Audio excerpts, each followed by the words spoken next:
It's a P4, overall strong race, good job out there.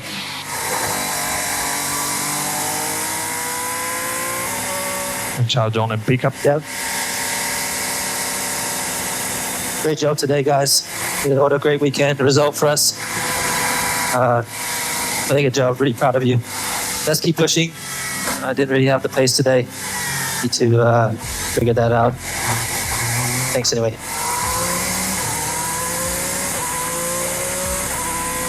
I asked you to gain some speed to tow the car, hold the car, and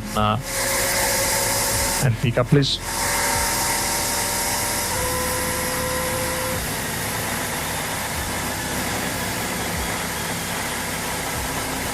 That pace was there. I think many things to manage, but we'll go through everything together and we'll push.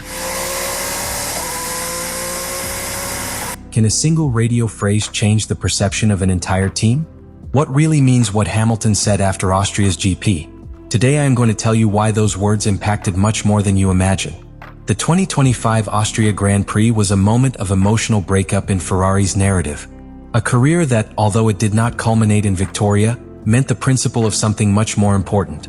The reconstruction of the internal trust of a team that had been ranging from expectation and disappointment for years. To understand the magnitude of what happened that weekend at Red Bull Ring, you have to look back. Ferrari had been dragging a series of races where technical frustration had become constant. Lewis Hamilton's radios during previous training and classifications were loaded with helplessness. Expressions like, "I have no rhythm, friend," were not simple laments. They were signs of a pilot accustomed to fighting for the top that was caught in an unstable car, disconnected from its natural piloting and without a correlation between the simulator and the track. Hamilton arrived in Ferrari with a clear mission and also with monumental pressure. His change from Mercedes, where he became a legend, to the Scuderia was seen by many as a risky bet. From the first day, it was expected that it was the savior of a structure that had suffered constant strategic and technical failures. But the reality of the first races was hard. The SF25 did not respond.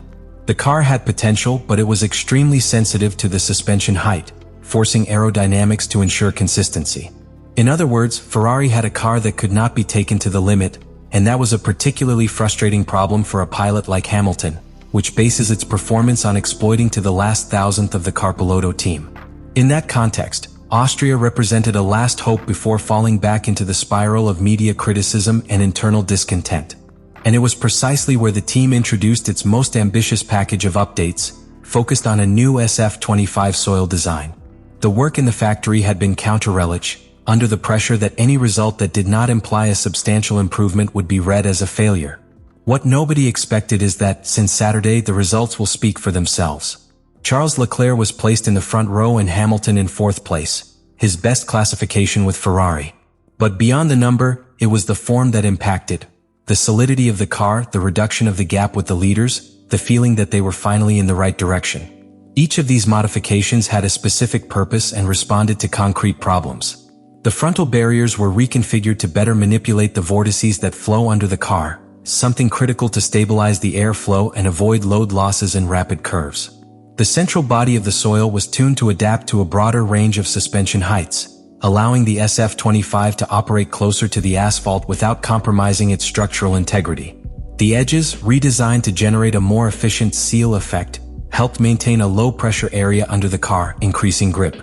And the diffuser, completely renewed, allowed to expand and accelerate the flow of air to the rear, raising the general aerodynamic efficiency of the car. These changes by themselves already represent a notable technical leap. But what really transformed the narrative was that, for the first time in the season, there was a direct correlation between what the simulator promised and what the track delivered. In previous seasons, and particularly at the start of 2025, Ferrari suffered with discrepancies between his virtual tools and reality. In Austria, that gap closed, and it was visible from Friday's first. Hamilton used aerodynamic sensors known as rakes to map the airflow with precision, and the data collected validated the theoretical projections. This not only strengthened the confidence of the technical team, he gave the pilots a car with which they could finally push without fear. The difference was palpable. Leclerc and Hamilton managed to extract the maximum of the SF25 without the need to compromise their piloting styles. This is critical, especially for a pilot like Hamilton, who needs a stable rear train to attack high-speed curves. With the new solutions, the car became predictable, coherent. The pilot could trust each turn at each braking point. And in a sport where trust is as valuable as engine power, that changed everything. In short, the technical update in Austria was not a simple evolutionary step.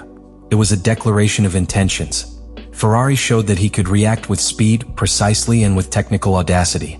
And beyond the immediate impact on the classification or the race, he laid the foundation so that, for the first time in years, he began to talk about the Scuderia not as a sleeping giant, but as a serious technical contender. Not only for what they did, but because, for the first time, they did well. When Lewis Hamilton pronounced on the radio the phrase, "This is what happens when we do well, let's continue this path," I was not simply celebrating a good result. I was exercising power. In Formula One, words are never innocent, especially when they come from a 7-time world champion, in a team historically fractured by internal struggles, external pressures, and a chronic need for redemption. This statement was carefully articulated, not as a spontaneous emotion, but as a political tool, a chess piece played on the most volatile board of motoring, Maranello. To understand the true weight of that phrase, you have to immerse yourself in Ferrari's complex culture. Unlike other more structured and stable teams such as Mercedes or McLaren, Ferrari has always worked as an emotional ecosystem, where the pressures of the environment, the Italian press, internal policy, tifosi influence almost as much as technical data. In that environment, the pilots' radios are not only technical media, but discursive weapons. Hamilton, with his experience in the management of high-voltage environments and his ability to manipulate narratives, used that channel to send a message to multiple levels. First, it was an explicit recognition of the technical team. After weeks of work in silence and under the shadow of skepticism, Hamilton gave them public validation. That strengthens internal morals, motivates engineers, and gives visibility to those whose efforts are rarely reflected in the holders. Second, it was a message addressed to Fred Vasseur himself. Under fire from the media due to the lack of solid results, the team director needed legitimacy. Hamilton was granted, indirectly, by linking technical success with a correct direction. In a team where leaderships usually wobble, these words not only consolidate but reorient the narrative towards continuity, not the crisis. But perhaps the most important thing was a message to the outside. Towards the media, towards the rivals, and towards the grill in general. This is what happens when we do well, is not a celebration of the present. It is a warning about the future. It is the elegant way to say that Ferrari is no longer improvising, that have found a work formula that works, and that if they continue in that line, they will be a legitimate threat to any team.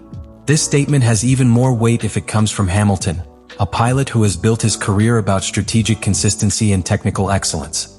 When he says something works, paddock listens. In addition, at a time where the structure of Red Bull shows cracks for the low performance of its second car, where Mercedes still does not find a stable technical balance, and where McLaren dominates but with latent internal tension, these words of Hamilton become a piece of positioning. Ferrari, after years of being seen as the team of the eternal promise, begins to recover a control narrative. And he does it with a vocal leader with authority and experience who not only pilots, but speaks with the clarity of someone who knows exactly what a team needs to win championships. Therefore, that radio is not an anecdote. It is a moment of inflection. A phrase that marks the beginning of a new stage in Ferrari. One in which Hamilton not only wants to be a champion, but an architect of a winning project. That is the true political dimension of his words. Ferrari's transformation in Austria cannot be analyzed as an isolated event. Its real effects can only be measured through what triggers in the medium and long term in the development of the 2025 season.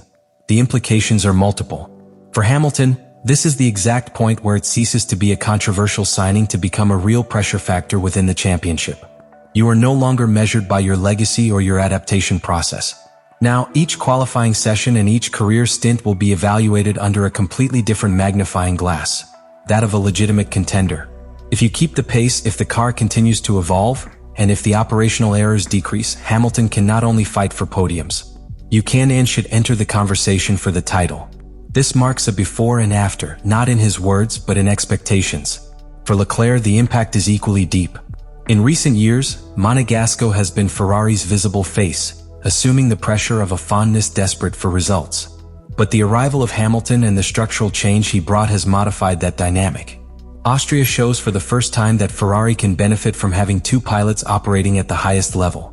If both remain in the high competitive zone, the team can play strategically, press the rivals on two fronts, and optimize their options in dual championships, pilots and builders. This synergy, until now unstable, could become a lethal weapon. Ferrari was as many times a maybe. Austria made him a care with them. And if the performance is maintained in circuits of different characteristics such as Silverstone, Hungary or Spa, then we will not talk about an isolated outbreak, but of a trend. One that, in a long and strategic season, can end up being definitive. Even at the media level, the effect is visible. Ferrari's coverage has gone from chronic criticism to moderate expectation. And when the media change the tone, the sponsors respond, the internal pressure is stabilized, and the environment becomes more conducive to continuous development. This is the type of momentum that decides championships. Not because of the direct result of a Grand Prix, but for what it catalyzes. These types of signals are not minor. They are hinge moments. Passages that, when we look back at the end of this season, could mark the exact point in which Ferrari went from being a team with promises to a team with certainties. And that changes the narrative of the entire championship. Because when Hamilton is motivated, when his feedback becomes action, and when the car begins to respond, the history of Formula One is always rewritten. Now is your turn. Do you think this was the real turning point for Ferrari and Hamilton?